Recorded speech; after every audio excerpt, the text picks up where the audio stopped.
വിശദാംശങ്ങളിലേക്ക് നോക്കാം. പത്തനംതിട്ടയിൽ വീണ്ടും പനിമരണം. ഡെങ്കിപ്പനി ബാധിച്ച യുവതി മരിച്ചു. മുണ്ടുകോട്ടക്കൽ സ്വദേശിനി അഖിലയാണ് മരിച്ചത്. തിരുവല്ലയിലെ സ്വകാര്യ മെഡിക്കൽ കോളേജ് ആശുപത്രിയിൽ ചികിത്സയിലിരിക്കെയാണ് മരണം. വിവരങ്ങളുമായി ബിനോയ് ചേരുന്നു. ബിനോയ്, പത്തനംതിട്ട ജില്ലയിൽ വീണ്ടും പനിമരണം റിപ്പോർട്ട് ചെയ്യപ്പെട്ടിരിക്കുന്നു. എങ്ങനെയായിരുന്നു ഇവരുടെ മരണം?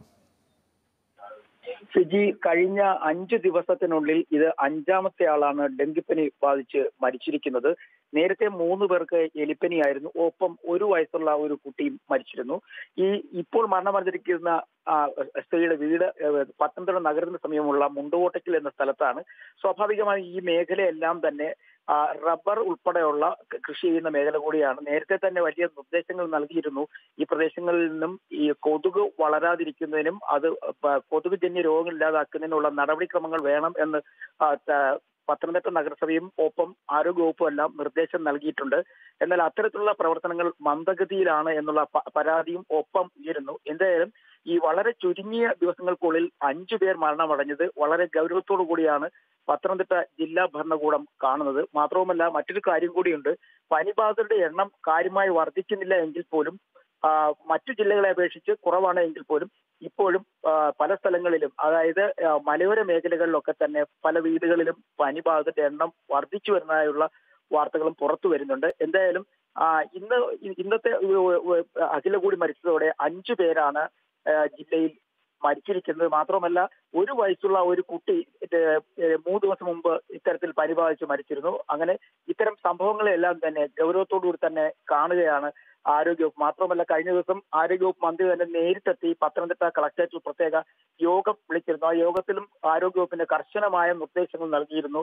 ഒന്ന്, ശുചീകരണ പ്രവർത്തനങ്ങൾ വളരെ വേഗത്തിലാക്കണമെന്ന് വിവിധ തദ്ദേശ ഭരണ സ്ഥാപനങ്ങളിലെ ഉദ്യോഗസ്ഥന്മാർക്കും ഒപ്പം അതിലെ പ്രസിഡന്റുമാർക്കും ചെയർമാൻമാർക്കും എല്ലാം നിർദ്ദേശം നൽകിയിരുന്നു. തൊട്ടു പിന്നാലെ ആരോഗ്യവകുപ്പിന്റെ ഉദ്യോഗസ്ഥരെയും വിളിച്ചു ചേർത്ത് ഇത്തരത്തിൽ ശുചീകരണ പ്രവർത്തനങ്ങൾക്ക് നടക്കുന്നുണ്ടോ എന്നുള്ള കാര്യത്തിൽ ഒരു വീക്ഷണം വേണം എന്നും എല്ലാം ചുമതലപ്പെടുത്തിയിരുന്നു. എന്നാൽ ഇതിനിടയിലാണ് ഇത്തരത്തിൽ ഈ കൊതുക് പരത്തുന്ന പനി ഉൾപ്പെടെയുള്ളവ ബാധിച്ച് ആളുകൾക്ക് ജീവഹാനി ഉണ്ടാകുന്നത്. ഇത് വളരെ ഗൗരവത്തോടെ കാണാനാണ് പത്തനംതിട്ട ഭരണകൂടം കാണുകയാണ്. പത്തനംതിട്ട ഭരണകൂടം ജില്ലാ ഭരണകൂടം മാത്രമല്ല, ഇപ്പൊ നമുക്ക് അറിയുവാൻ കഴിയുന്നത് ഈ മലയോര മേഖലകൾ, പ്രത്യേകിച്ച് റബ്ബർ ഉൾപ്പെടെയുള്ളവ നട്ടു വളർത്തുന്ന ഒരു മേഖല കൂടിയാണ് പത്തനംതിട്ടയിലെ മലയോര മേഖലകൾ.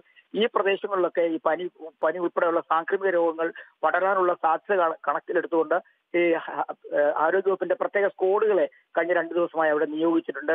ശുചീകരണ പ്രവർത്തനങ്ങൾക്ക് മേൽനോട്ടം വഹിക്കാനും എല്ലാമായി. എന്തായാലും ഈ അഖില മരിച്ചത് കഴിഞ്ഞ 4 ദിവസമായിട്ട് പത്തനംതിട്ട തിരുവല്ലയിലുള്ള സ്വകാര്യ മെഡിക്കൽ കോളേജ് ചികിത്സയിലായിരുന്നു.